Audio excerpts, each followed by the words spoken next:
So I have like okay, fuck. I don't like the way I started, but I'm just gonna keep it in the video so I can have this memory. Anyway, what I was saying that 30 minutes ago I had this thing called the vegetable juice, which helps with alkalinity to to balance out acids from the body when you detox, especially when you're eating raw meat, which is something that I'm doing. But anyway, the main point of this video is talking about the importance of learning, because today my brother is again going on a holiday. This guy came from Bali and is going again to South America, which is amazing for him, but he literally came back for one day and then dipped. But anyway, what I wanted to say is I was talking to him about about times where we used to play video games. We used to play like Overwatch, Rainbow Six Siege, Minecraft, and I remember I was telling him like, oh, during half term for the first 3 days I got really good at Minecraft, especially like past 1.9 PvP, you know, when there's like attack cooldowns. If you know, you know, right? But basically I got really good at it, and it becomes really addicting when you get really good at something. So I realized all of this, and I use this knowledge even in self-improvement and sports. For example, in MMA, there'll be like tiny little tactics that we would learn, that I would learn in an Instagram reel that I would apply in MMA, and it'd be like a little tactic, like a little combination or a little like feint. And these little things, they always stack up. And when they stack up, you always become in this, you almost allow yourself to enter a flow state, which is so powerful in sports. I learned it in video games, which was very helpful, but in self-improvement, in sports, in anything, there are so many. Think about how many skills that you could improve right now that would benefit your life. For example, for me right now, one of the reasons I'm doing YouTube right now is to improve my speaking skills. One of the things that I learned today was to speak in a lower pitch voice, and to almost slow down a little bit, something that I used to struggle a lot. I did it kind of subconsciously. I used to speak kind of fast. I'm not sure why. Maybe I'm like have some psychological deep belief. Wait, hold on, I'm just fixing my tripod a little bit. About like school, you kind of have to speak fast or else people will interrupt you. So I got more naturally accustomed to speaking faster. But speaking faster is not necessarily a good thing, you know. But again, coming back to the power of like learning and sports and martial arts and just anything in life, it allows you to have these little skills that it's kind of hard to explain. It's like little tokens, talismans in a way, where you can like fall back to. For example, if you want to tell better stories, there's this tactic that Matthew Dix, which is like a really good storyteller, he gives. He talks about if you want to set a scene. For example, let's say I want to tell a story about when I was at the beach. And let's say, oh, I was at the beach playing I was at the beach playing basketball. Yeah, if you say that, then immediately somebody will imagine a beach with and a basketball court. I immediately imagine the one, like, I think it's called Venice Beach, where, like, you know, the professor, if you know, like, the basketball guy. But it carries, like, a lot of, like, imagery towards it, so you don't have to describe, okay, so I was in a white room, and the closet was there, and the computer was there. Like, you don't have to say all of that, you know? It just carries a lot of, like, I forgot, I think it was nouns, the exact word he used, but it just carries, like, a lot of imagery. I guess that's how you would say it, so you can imagine it easier. But it's just loads of these little tactics. Coming to sports, like recently I've been playing a lot of basketball because I just find it fun, and I really kind of want to do this with football as well, because I'm really bad at football, bro. It's horrendous.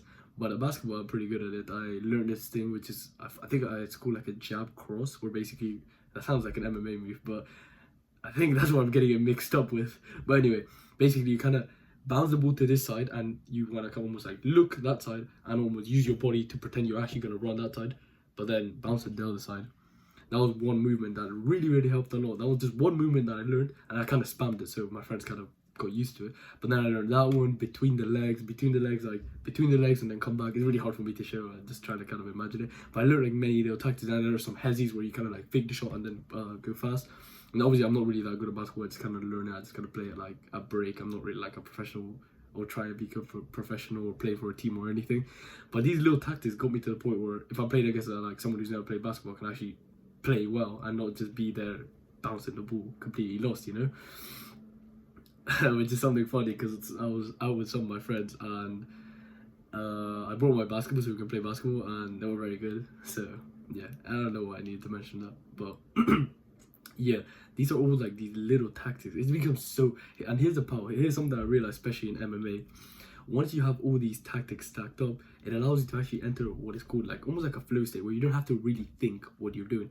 And it's so nice because you almost like, you probably experience this, it's really hard for me to describe. You probably experience this like in video games where maybe you got into a state where everything just felt so natural. The enemy was there, so you like, oh go, okay, I need to be in this position to get him because I saw that one Instagram reel like a while ago. It might be especially in your subconscious. When it's subconscious, you get to like these optimal positions. I'm talking about video games because this is what I'm kind of thinking of.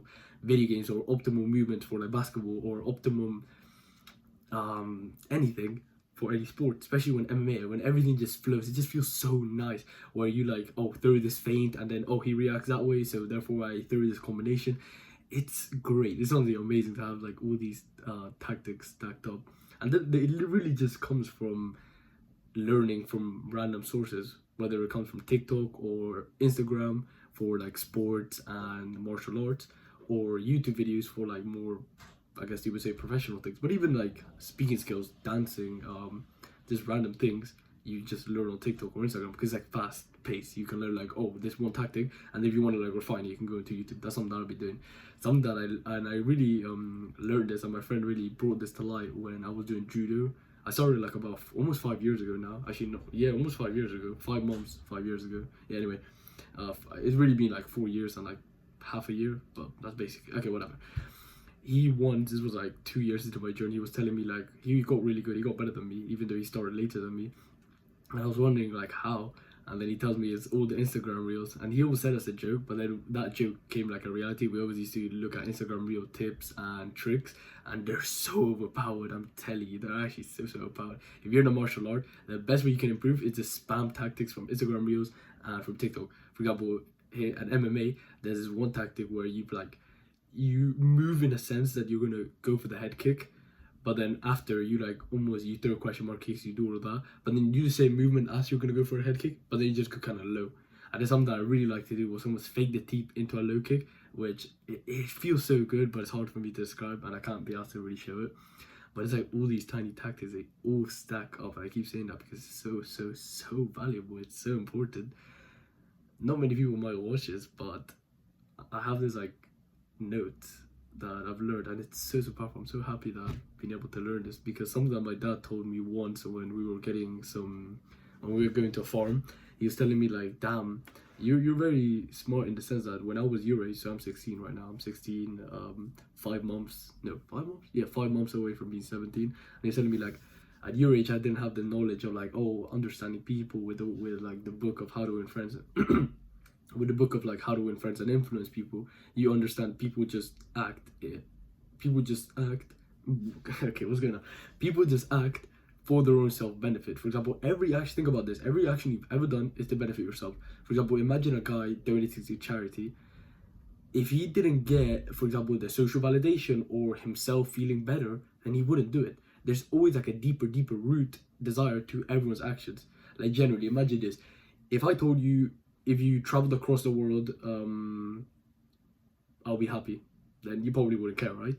But if I told you if you managed to travel across the whole world, I'll give you $1 million, then you'll probably be like finding any way to travel across the whole world, getting people to lend you money, to getting people to book you flights, all that kind of stuff.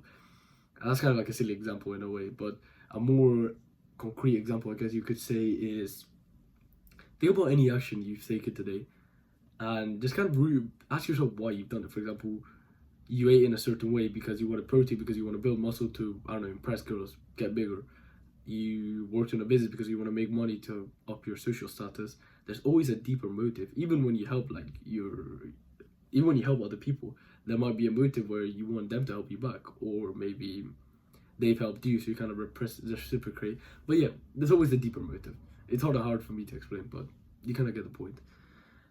But all of these like things that I've learned, and the main key idea is that it all ties back to self-improvement. Every single one of these tactics, there are so many like sub niches under self-improvement. Self-improvement could be like health, mindsets, business, and then under all that could be, for example, business. For what I'm doing right now is TikTok, making TikTok videos to make money, which has been going pretty well recently after like a year of struggling.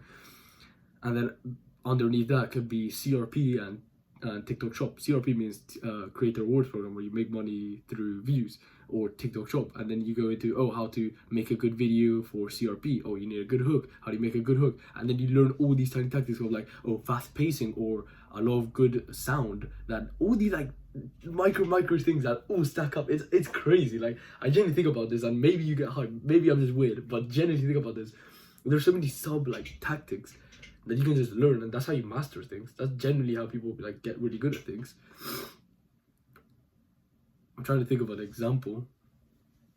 I've already kind of said a lot of examples, but imagine like an 80-year-old coach of like a martial art. He's done every single tactic you can think of. So let's say you like pull out a roundhouse kick, or you do a certain move. He knows how to counter it. He knows what position to be in. He knows even after you've moved, even the way your facial expressions and stuff, he would already know how to like almost, for example, mock you or beat you, because he was already like knows every single tiny little tactic. I'm gonna stop the video there because I need to go eat my food. The reason I was just kind of filming this because I had like, you don't want to mix vegetable juices and eating raw meat. You want to wait at least like 1 hour. So I was doing that. It hasn't been an hour exactly, so I'm probably gonna do something. I'm not gonna lie, it might be unproductive. Ideally it is productive, which I'm gonna do like, what am I gonna do? Maybe research on a little bit of TikTok and watch a YouTube video until 7:30, and then I'm gonna go eat my food, make the lubricating for me to eat that, and get ready for bed and sleep. So yeah.